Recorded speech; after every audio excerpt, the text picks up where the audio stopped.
Hello, TGRZ'dən hamıya salamlar. Nəhayət bu vlogu çəkə bilirəm. Çünki mən 3-cü dəfədir TGRZ'yə gəlirəm və hər dəfə deyirdim ki, vlog çəkəcəm qalmışdı və hava pis idi. Bu gün hava Almaniyada gələndən gördüyüm ən isti havadır, 30 dərəcədir. Bu da TGRZ'dir, Bavariyada yerləşən. Bilmirəm, mən burada həqiqətən çox özümü huzurlu hiss edirəm. Baxanda belə huzurda oluram. Dedim bu dəfə də götürəcəm bədii kitabımı, oturacam birazdan görəcəyimiz coffee shopda. Belə mənzərəyə baxa-baxa kitab oxuyacam. Amma hava dəhşət istidir. Bu sadəcə bir ön giriş videosuydu. Sizə bu vloga baxmaqda, bir də götümlə qura bilmədim. Sizi bu vlogu izləməkdə xoş izləmələr yox. Neyse, mən cümləni qura bilmədim. Sizə xoş izləmələr. Bu da mənim TGRZ vlogumdur.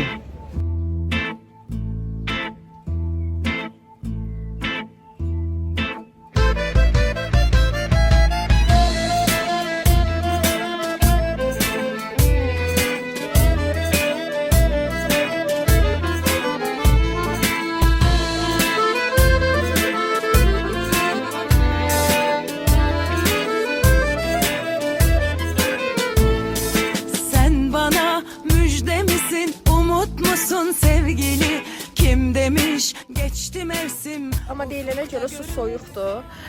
Bugün hava da çox isti olduğu üçün inanılmaz. Çox adam var. Ya oturublar burada dondurma falan yeyib nəsə içirlər ya da üzürlər. Mən vlog çəkmək istədiyim üçün üzməyəcəm.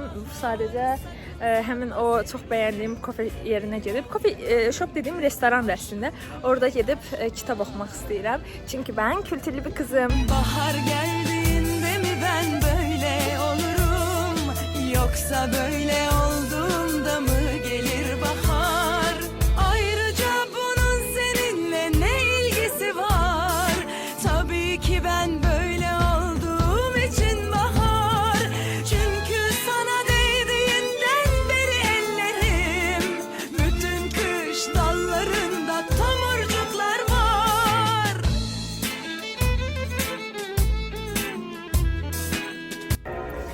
Ben durdum arandan. Çünkü hem yer yok idi oturmağa. Olan yerler çok günün altındaydı. Mənzərə bu arada çox qəşəngdir. Həm də daim uşaqları ilə qarşılaşdıq. Onların yanına gedirəm. Bayaq görüşmüşdük. İndi gedirəm onlarla kofe içəm. Həm də onlarla vaxt keçirmiş olaram. Belə.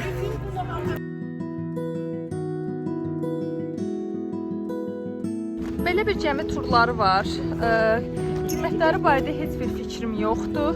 Mənim mikrofon almışam vlog çəkmək üçün. Amma mən bu mikrofonu heç istifadə etmirəm. Gətirmişəm elə qalıb. Nəysə, bu bilgiyi də öyrəndiyimizə görə TGRZ-yə baxa bilərsiniz. Getdim daim uşaqlarına oturub yemək yedim. Durdum, tələm-tələsi yemək yedim. Həqiqətən çox qəribədir. Orada padruqalarım var, burada daim uşaqlar var. Biraz indi bilmədim, hamıya ayıb olmuş kimi oldu.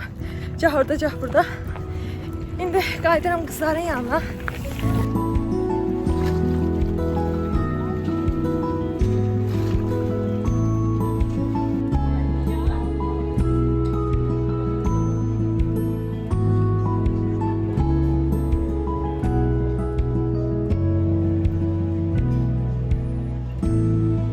Yani hal-hazırda bu aranda çok qəşəng keksler falan var. Bu şey oxşamır. O deyir, babam böyle pasta yapmayı nereden öğrendi?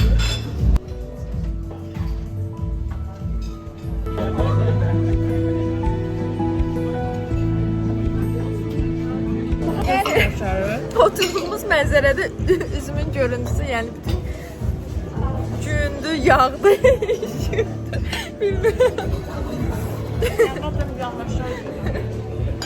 Elbine vlogumda haydi.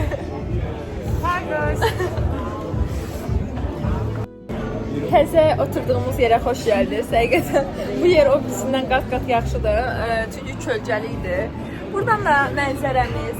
Ben de biraz bu TGRZ vlogunu biraz görməmiş, vlogda özüm biraz deyəsə görməmişim aparam. Çünki həqiqətən eyni yeri dəfələrlə göstərirəm falan, ama həqiqətən mənim üçün çox qəşəngdir və çox bəyənirəm. Sən nə düşünürsən Elvina? Eynən, çox bəyəndik. Yəni yalıların mənzərələri olur. Hal-hazırda sizə göstərəcəyim mənzərələrdir. Burada bizim teknemiz. Qayığımız. Dərəcəsi elə istidir, elə istidir. İstilikdən çıxdı mən. Bu arada su dəhşət soyuq imiş. Yəni uşaqlar dedilər ki, dəhşət soyuq, uymuş donurlarmış. Yəqin ki, burada suyun isinməsi üçün bir müddət hava temperaturu isti olsun.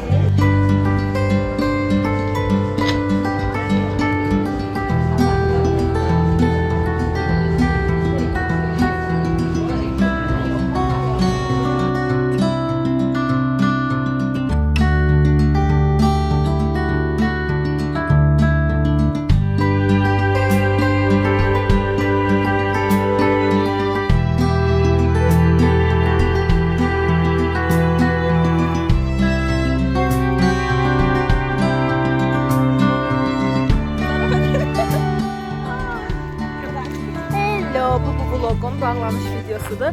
Baxdığınız üçün təşəkkürlər. Ümid edirəm ki, baxanda azım almışsınızdır. Sizi